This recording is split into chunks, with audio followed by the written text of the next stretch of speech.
Hello students, मैं doctor C S Rathore. मैं आप लोगों के लिए लाप्लास ट्रांसफॉर्म के एप्लीकेशन का ये सेकंड वीडियो लेक्चर लेके आया हूँ। इसके पहले पार्ट में हमने देखा कि इंटीग्रल इक्वेशन क्या होता है और इंटीग्रल इक्वेशन को लाप्लास ट्रांसफॉर्म से कैसे सॉल्व करते हैं, और डिफरेंशियल इक्वेशन भी हमने देखा, linear differential equation with constant coefficients, उसको हम लाप्लास ट्रांसफॉर्म से कैसे सॉल्व करते हैं ये देखा। इस वीडियो लेक्चर में हम लाप्लास ट्रांसफॉर्म से साइमल्टेनियस इक्वेशन कैसे सॉल्व करते हैं, डिफरेंशियल इक्वेशन जिसके कोफिशिएंट कांस्टेंट नहीं है उसको कैसे सॉल्व करते हैं, और पार्शियल डिफरेंशियल इक्वेशन को कैसे सॉल्व करेंगे लाप्लास ट्रांसफॉर्म यूज़ करके, ये देखेंगे। तो चलिए हम इस वीडियो लेक्चर को देखते हैं, और इस वीडियो लेक्चर को अंत तक देखिए, ये तभी समझ में आएगा और इंटरेस्ट आएगा। तो चलिए देखते हैं। हमने पहले जो वीडियो लेक्चर देखा है उसमें linear differential equation with constant coefficient वाले क्वेश्चंस किए हैं। उसमें भी बाउंड्री कंडीशन क्या रहता था, जनरली y0 और y' 0 रहता था। बाउंड्री कंडीशन क्या देखा हमने पहले की वीडियो लेक्चर में, y0 और y' 0 की वैल्यू गिवन रहता था। यहाँ पर y' 0 की वैल्यू ना देके y की वैल्यू गिवन है π/2 पर। ये क्या है, t = 0 पर y की वैल्यू, ये क्या है, t = π/2 पर y की वैल्यू। तो यहाँ पर ये जो बाउंड्री कंडीशन है इसमें अंतर आ गया। तो ऐसे क्वेश्चन को जब बाउंड्री कंडीशन में y' 0 ना दिया हो, y0 बस दिया हो, तब कैसे सॉल्व करते हैं, उसके बदले कंडीशन को यहाँ चेंज कर दिया गया। तो सॉल्व करने का तरीका वही है जो पहले की वीडियो लेक्चर में देखे हैं, सिर्फ y' 0 जो है उसकी वैल्यू नहीं दिया है तो उसकी जगह हम कांस्टेंट रखते हैं। तो चलिए देखते हैं। ये डिफरेंशियल इक्वेशन है d² + 9y = cos 2t। y को अंदर ले जाएंगे तो y" + 9y = cos 2t। Laplace transform ले लेंगे।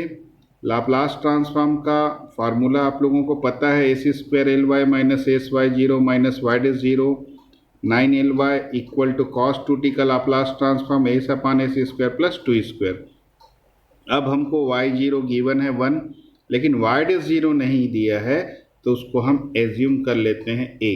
तो ध्यान रखिएगा, अगर y' 0 नहीं दिया है तो उसको a ले लेंगे। अब a की वैल्यू कैसे निकालेंगे, लास्ट में पूरा डिफरेंशियल इक्वेशन सॉल्व कर लेंगे तो जो फाइनल आंसर आएगा उसमें आंसर में a रहेगा, और उस a की वैल्यू ये जो दूसरा कंडीशन दिया है उससे निकाल लेंगे। तो आगे देखते हैं। ly को एक साथ रख लिए और बाकी सबको ट्रांसफ़र कर दिए।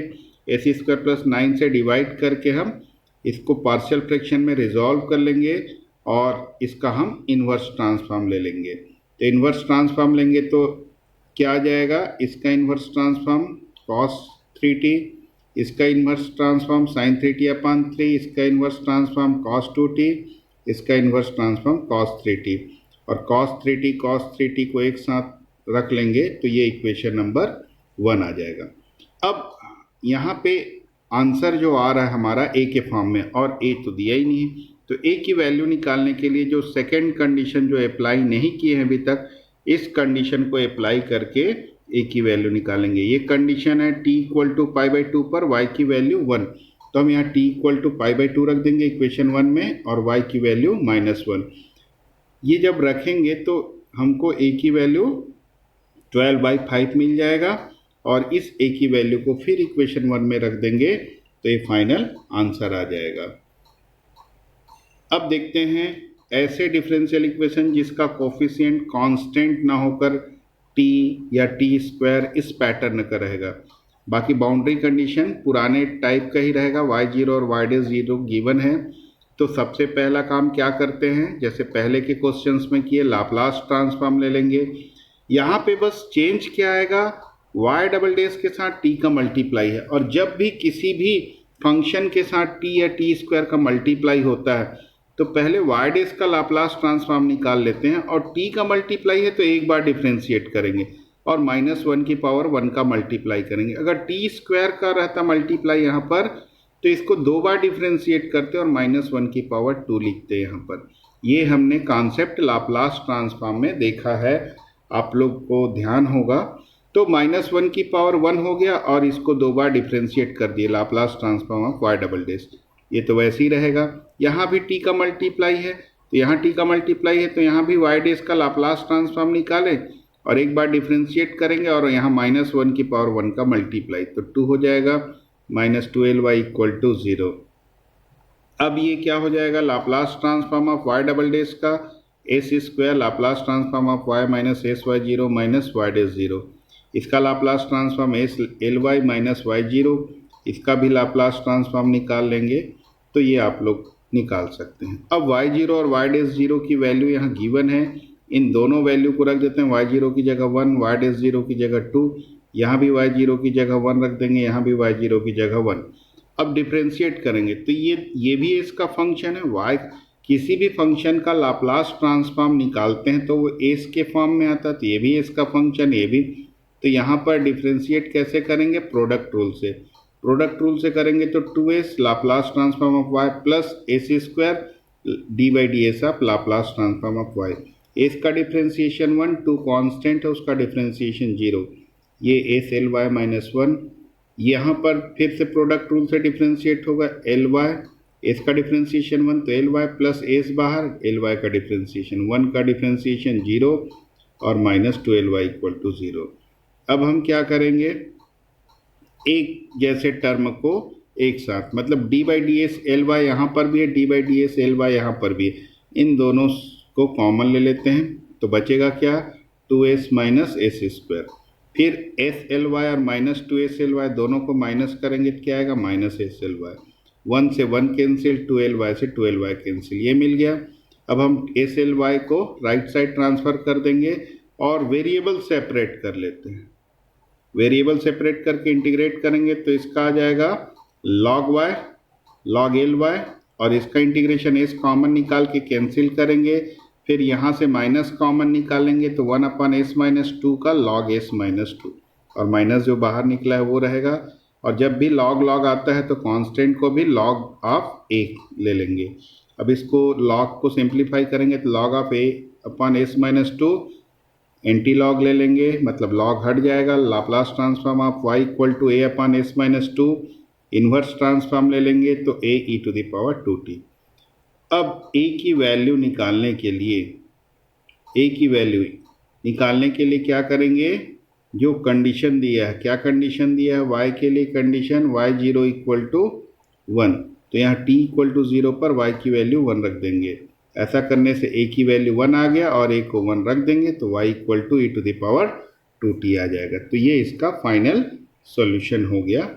तो अब हम दो टाइप के डिफरेंशियल इक्वेशन देख लिए, जिसका बाउंड्री कंडीशन अलग था पहले के कंपैरिजन में, दूसरा जिसमें कोफिशिएंट t था, y डैश या y डबल डैश के साथ t का मल्टीप्लाई था, मतलब कोफिशिएंट कांस्टेंट नहीं था। अब तीसरा वेराइटी का क्वेश्चन देखते हैं, साइमल्टेनियस डिफरेंशियल इक्वेशन। ये साइमल्टेनियस डिफरेंशियल इक्वेशन है, आप लोग देख रहे हैं इक्वेशन 1 और 2। यहाँ पर कंडीशन दिया x0 equal to 0, x dash 0 equal to 0, y0 equal to 0, y dash 0 equal to 0। अब हम यहाँ पर वैसे ही सॉल्व करेंगे जैसे पहले किए थे, बस ये साइमल्टेनियस है। पहले हम दोनों इक्वेशन का लाप्लास ट्रांसफॉर्म लेंगे अलग अलग। तो चलिए पहले इक्वेशन 1 का लाप्लास ट्रांसफॉर्म लेते हैं। तो ये x का मल्टीप्लाई होगा डी स्क्वायर के साथ, मतलब 2 बार डिफ्रेंशिएट होगा तो x double dash Laplace 2 Laplace transform of x minus ये dy मतलब y डैश, तो minus Laplace transform of y dash equal to Laplace transform of 1। और x डबल डैश का लाप्लास ट्रांसफॉर्म क्या हो जाएगा, फार्मूला लगा देंगे, S square L x minus S X 0 minus X dash 0 और प्लस 2lx पहले से है, माइनस वाई डैश का Laplace transform S L y minus Y 0, 1 का लाप्लास ट्रांसफॉर्म 1/s। अब हम क्या करेंगे, ये जो वैल्यू है गिवन है क्वेश्चन में x0 और x डैश 0 दोनों 0 है, तो इन दोनों की जगह 0 रखेंगे तो ये दोनों 0 हो जाएगा, और y0 की वैल्यू भी 0 है, ये भी यहाँ 0 हो जाएगा। तो अब जो बचा उसमें क्या कॉमन ले लेंगे, lx। एल एक्स कॉमन ले लेंगे तो S square plus 2 L x minus S L Y equal to 1/s, ये इक्वेशन नंबर 3 हो गया। ये हम पहले इक्वेशन का लाप्लास ट्रांसफॉर्म लिए तो इक्वेशन 3 मिला। अब हम दूसरे इक्वेशन का लाप्लास ट्रांसफॉर्म लेते हैं, एक्स डैश, इसको हम एक्स डैश लिख सकते हैं plus Y double dash plus 2y equal to 0। तो अब लाप्लास ट्रांसफॉर्म ले लें, इसका फार्मूला रख देते हैं, एक्स डैश है इसलिए क्या आ जाएगा s L x minus x zero, y double dash कर लेंगे तो S square L y minus S y zero minus Y dash zero और plus 2 L y last term. अब x zero x dash zero y dash zero सब zero है, जब इसको हम यहाँ पे पुट कर देंगे तो हमको फाइनली ये इक्वेशन मिलता है 4। तो हम इक्वेशन 3 और 4 में से एक बार एल वाई को एलिमिनेट करेंगे और दूसरी बार एल एक्स को। तो पहली बार एल वाई को एलिमिनेट करेंगे, एल वाई को एलिमिनेट करने के लिए क्या करेंगे, यहाँ पर एल वाई का कोफिशिएंट एस स्क्वायर प्लस 2 है तो 3 इक्वेशन को एस स्क्वायर प्लस 2 से मल्टीप्लाई करेंगे। एल वाई का कोफिशिएंट यहाँ एस है, इसको हम इक्वेशन 4 से मल्टीप्लाई करेंगे और दोनों को क्या कर देंगे प्लस, ताकि ये कैंसिल हो जाए, जैसे हम simultaneous equation linear equation solve करते हैं वैसे ही। तो ये कैंसिल हो जाएगा, राइट साइड आ जाएगा S square plus 2 upon S, left side ये आ गया। यहाँ पर क्या करते हैं, इसको फैक्टराइज करते हैं और उधर डिवाइड कर देते हैं, और डिवाइड करने के बाद एल एक्स की वैल्यू ये मिल जाती है। अब इसको आगे पार्शियल फ्रैक्शन में रिजॉल्व कर लेते हैं। अब पार्शियल फ्रैक्शन में रिजॉल्व करना ये आप लोगों को आता ही है, रिजॉल्व करेंगे उसके बाद इसको इन्वर्स ट्रांसफॉर्म ले लेंगे। इसका इन्वर्स ट्रांसफॉर्म लेने से 1/s का 1 आएगा, एस अपन एस स्क्वायर प्लस 1 का कॉस टी आएगा, एस अपन एस स्क्वायर प्लस 4 का कॉस 2t आ जाएगा। ये हो गया x की वैल्यू। अब हम एल वाई को एलिमिनेट किया, अब एल एक्स को वैसे एलिमिनेट करेंगे तो आंसर किस फॉर्म में आएगा, एल वाई के फॉर्म में, और फिर इसको पार्शियल फ्रैक्शन में रिजॉल्व करके इन्वर्स ट्रांसफॉर्म ले लेंगे तो y की वैल्यू आ जाएगा। तो जैसे साइमल्टेनियस डिफरेंशियल इक्वेशन को कैलकुलस के मेथड से सॉल्व करते थे वैसे ही करना है, बस यहाँ पर क्या है एल एक्स और एल वाई के फॉर्म में आएगा। तो x equal to inverse transform ले लेंगे, y equal to inverse transform ले लेंगे। तो क्लियर हो गया होगा, आगे बढ़ते हैं। अब हम देखते हैं पार्शियल डिफरेंशियल इक्वेशन के लिए क्या कॉन्सेप्ट है। तो y x और t दोनों का फंक्शन है और t के रिस्पेक्ट में पार्शियली डिफरेंशिएट रहेगा, partial derivative with respect to रहेगा, उसका लाप्लास ट्रांसफॉर्म क्या होगा s into Y bar X S. Y bar मतलब लाप्लास ट्रांसफॉर्म ऑफ y, और जो t था वो किस में बदल गया s में, क्योंकि जब भी t के फंक्शन का लाप्लास ट्रांसफॉर्म लेते हैं तो s के फॉर्म में आता है। x तो वेरिएबल जो है यहाँ भी रहेगा तो t s में कन्वर्ट हो जाएगा, माइनस y 0 होता था वहाँ पे तो यहाँ पर y x तो x ही रहेगा, t की जगह 0 हो जाएगा। तो जो फार्मूला हम वहाँ पर पढ़े हैं वाई डैश का लाप्लास ट्रांसफॉर्म का, वाई डैश का लाप्लास ट्रांसफॉर्म क्या होता है, as Laplace transform of Y minus Y zero, यहाँ भी वैसी है, बस पार्शियल है, एक वेरिएबल एक्स फिक्स है वो वैसी का वैसी आ रहा है। तो खैर इसको याद रखिए कि इसका लाप्लास ट्रांसफॉर्म क्या होता है। वैसे सेकेंड ऑर्डर डेरिवेटिव का याद कीजिए, अगर ये परफेक्ट डिफ्रेंसिएशन होता वाई डबल डैश होता तो वाई डबल डैश का लाप्लास ट्रांसफॉर्म क्या होता है, S square Laplace transform of y minus S Y zero minus Y dash zero, ऐसी होता है, यहाँ भी वैसी है। बस यहाँ पर x जो वेरिएबल है y x का भी फंक्शन है वो x लास्ट तक रहेगा, एस स्क्वायर वाई बार मतलब Laplace transform of y minus S Y zero रहता था उसकी जगह वाई एक्स जीरो, यहाँ पर रहता था माइनस वाई डैश जीरो, यहाँ वाई टी, ये del Y by del T है, वास्तव में वाई टी का मतलब del Y by del T है टी इक्वल टू 0 पर। अब del Y by del X, अब ये टी के रिस्पेक्ट में रहेगा तो ऐसा फार्मूला होगा, लेकिन एक्स के रिस्पेक्ट में अगर इसका डिफ्रेंसिएशन है तो क्या हो जाएगा D by D x of ये वाई का लाप्लास ट्रांसफॉर्म वाई बार, यहाँ भी वाई का लाप्लास ट्रांसफॉर्म वाई बार, ये जो पार्शियल डेरिवेटिव है परफेक्ट डिफरेंशिएशन में चेंज हो जाता है। तो ये पार्शियल डेरिवेटिव का कॉन्सेप्ट ध्यान रखिए। अब एक क्वेश्चन लेते हैं, इससे क्लियर हो जाएगा कैसे सॉल्व करते हैं पार्शियल डिफरेंशियल इक्वेशन को। तो ये है del y by del X equal to 2 del y by del T plus Y. Partial differential equation किसको बोलते हैं? जिसमें पार्शियल डेरिवेटिव होते हैं, ऐसा इक्वेशन जिसमें पार्शियल डेरिवेटिव प्रेजेंट होते हैं। तो ये है पार्शियल डिफरेंशियल इक्वेशन, इसका बाउंड्री कंडीशन ये दिया है। अब हम इसको सॉल्व करते हैं। तो कैसे करेंगे? लाप्लास ट्रांसफॉर्म लेंगे।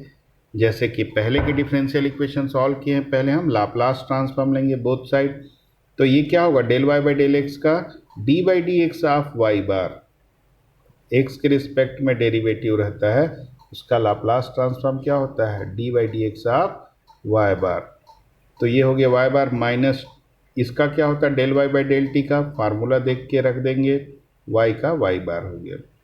अब इस वाई बार वाले पे एक साथ रखते हैं, y एक ज़ीरो का कंडीशन दिया ही है, रख दिए, इसको सबको इधर ले आए। तो ये कैसा आ गया? लीनियर डिफरेंशियल इक्वेशन, जो आप लोगों ने 12th क्लास और फर्स्ट ईयर दोनों में पढ़ा। d by D x of y bar, यहाँ वाई बार। तो लीनियर डिफरेंशियल इक्वेशन में p की जगह क्या दिखाई दे रहा है यहाँ पर? -2s + 1, ये p और ये q। तो इसका इंटीग्रेटिंग फैक्टर पहले निकालते हैं, तो क्या हो जाएगा? e to the power p dx होता है, तो p की जगह -2s + 1 dx। तो ये हो गया इंटीग्रेटिंग फैक्टर। क्लियर हुआ? ये जो डिफरेंशियल इक्वेशन मिला है, लीनियर डिफरेंशियल इक्वेशन, क्या होता है standard form? dy by D X plus P Y equal to Q. और p जो होता है वही इंटीग्रेटिंग फैक्टर निकालने में यूज़ करते हैं, e to the power integration of p dx होता है, उसी से ये आ गया। अब फाइनल सोल्यूशन क्या लिखते हैं? y into integrating factor equal to c plus q, integration of q into integrating factor होता है।